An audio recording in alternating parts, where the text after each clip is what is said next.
All right, good morning. I'm here at a different trail. This is the Panola Mountain Trail, Panola Mountain. And there's a lot of hills, a lot of ups and downs on this trail. There's nothing at all flat about this. It's hot. Um, there are more opportunities to run into animals.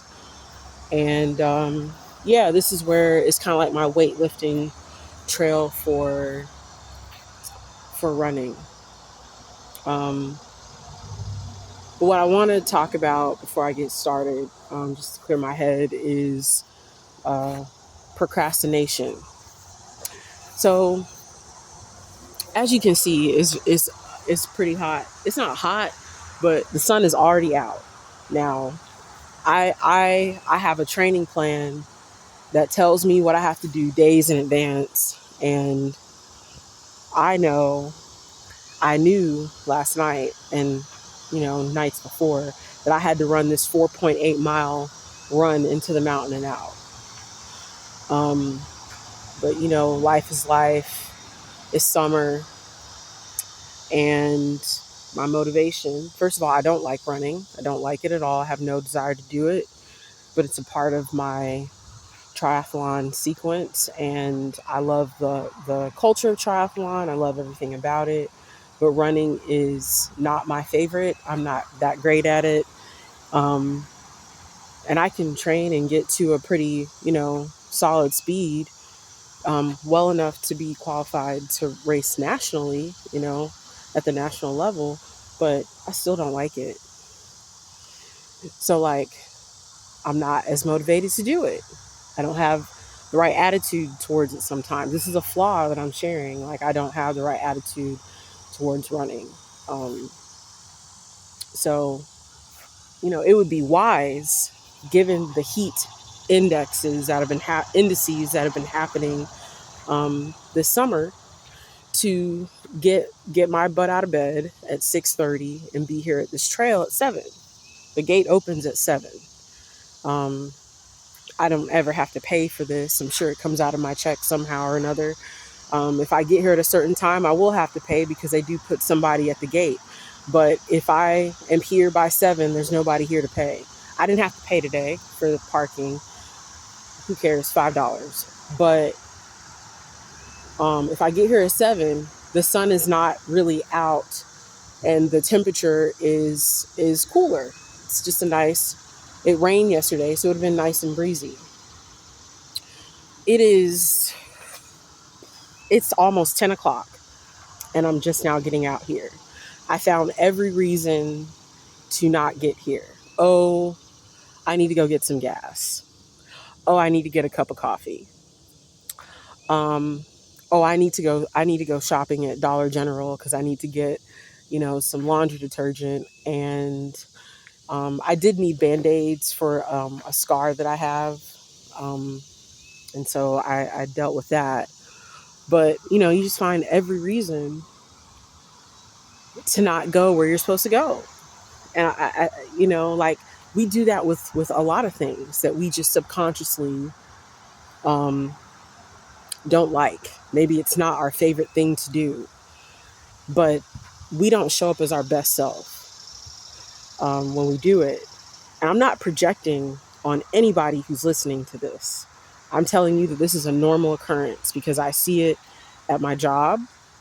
I see it in my family. I see it in myself. I see it in people I love. I see it in a lot of things. And then when they come up to us, I mean, thankfully, I don't have a coach, that is blowing my phone up saying, "Where are you? It's 7 o'clock. Why aren't you at the trail?" I coach myself. I use AI tools and, apps to talk to me about my performance and tell me what I need to think about later. Like, I've been doing this for 7 years and it's been wonderful. Like, I don't know how much weight I've lost this summer, but like, these tools are phenomenal, but because I know how to use them. Right. But if I had a human coach, I would have been chewed out today for doing all of this. Now, they would be annoyed because I'm wasting their time. I should have been here at a certain time. And, you know, let's I've done this before with my run where I've been waiting late like all summer because the numbers have been trashed. They're getting better, but I knew coming into this summer that my runs were going to be bad because for the past like 6 months I've been sitting at a desk typing papers, typing for my doctorate. So my hips are shot, right? My muscles have not been used to the best of their ability because I had this other looming responsibility that said, if you don't get this ish together, we're kicking you out. I don't care how high your GPA is. You have a certain amount of attempts to do what you need to do. Additionally, you have enough emergencies to the doctor's office and they're just like, dude, just stop. Just stop training. Just stop. I think Simone Manuel, a swimmer, so many other Olympics athletes had to go through this where they were just told, you are at a fatigue mentally, emotionally, physically. You need to give yourself a break away from everything that has contributed to you leaning into stroking out and dying early. This is real. This is real. Okay. So yeah, I would have been chewed out. But the thing is like, you got to think about things that you're motivated to do. You're a completely different person to those activities than your usual self. I love to cook, right? I like going to music performances and concerts, all those things. I will get everything together, make sure I'm there on time, make sure this and that. And I will be there and motivated and bring my best self to that situation, that context, because that's what I want to do. I want to do that, right? Everybody involved in that is going to get my pleasant, happy self, my pleasant, cooperative, kind, caring self. But how are we in the context of things that we don't like, in the context of things that we're not good at? How are we? What kind of person are we in those contexts? Okay? How are we? What are we like?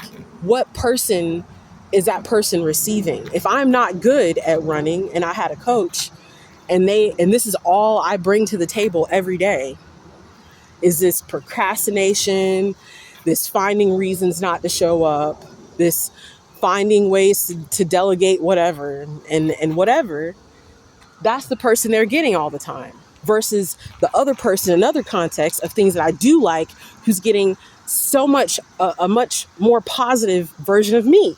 This is real. I'm not throwing shots. I'm just saying this is what happens. Okay. How are we like? If I'm not I've been doing math for most of my life. Mathematicians don't have to write the same way a research writer does.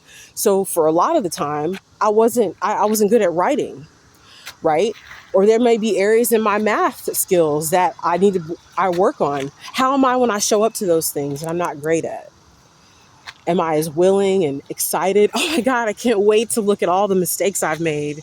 Oh my goodness, I can't wait to, this is going to be great. I'm so thankful for these people that are telling me everything that's wrong. No, we are very prone to not be as receptive. We're not prone to be as excited, as pleasant. We're prone to be more defensive. Thankfully, we have a choice to think about, okay, this is a context where I'm not the best. This is not my favorite activity, but how fair am I going to be to this context? Because this is the person I'm showing. I heard a video that said, we need to figure out ways and methods and strategies to support each other in suffering. And I do not condone the suffering that is happening in this world right now. But like, there has to be a way, and we can support people in being resilient in a healthy way. And I really think it starts with these little opportunities where, if we know that this is an activity that we're not great at, making sure that that still is a safe space for ourselves, but for others that are trying to help us, so that we are as receptive and excited and receptive, and inviting to that space and to the people that are supporting us in that area. That's something I need to work on. I need to show up on time for running. But other areas, other areas, right? When you're misunderstood, I hate that, because no one knows the extent of work that I go to show up for you in the way that I show up, and for it to be rewritten in a way of evil is crazy work. Or if I introduce myself and do everything positively, and you just decide, because you don't like that I have this reputation of being kind, that you're going to be the person, you're going to be the one to disrupt that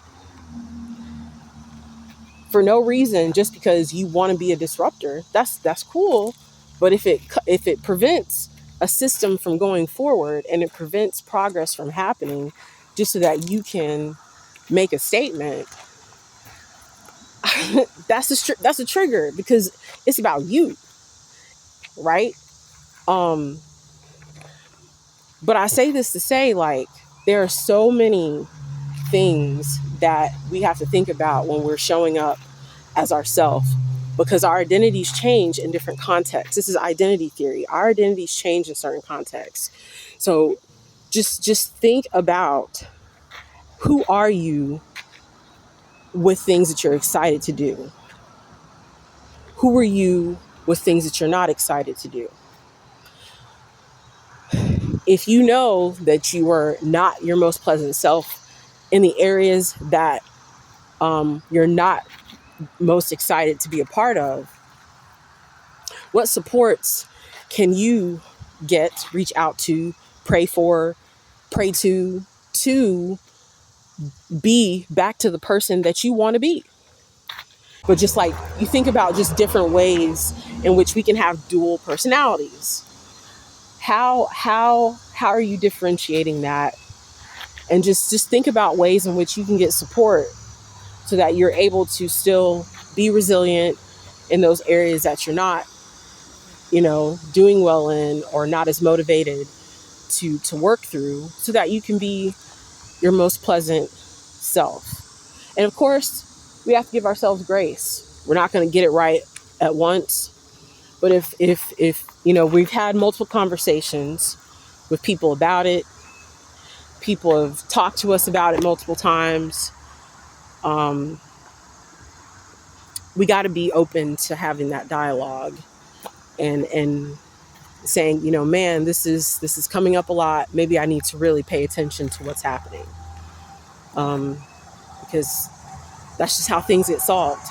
So I'm going to hit up this trail, Panola Mountain State Park, 4.8 miles, and I'm gonna just suck it up and realize that the heat is going to be a lot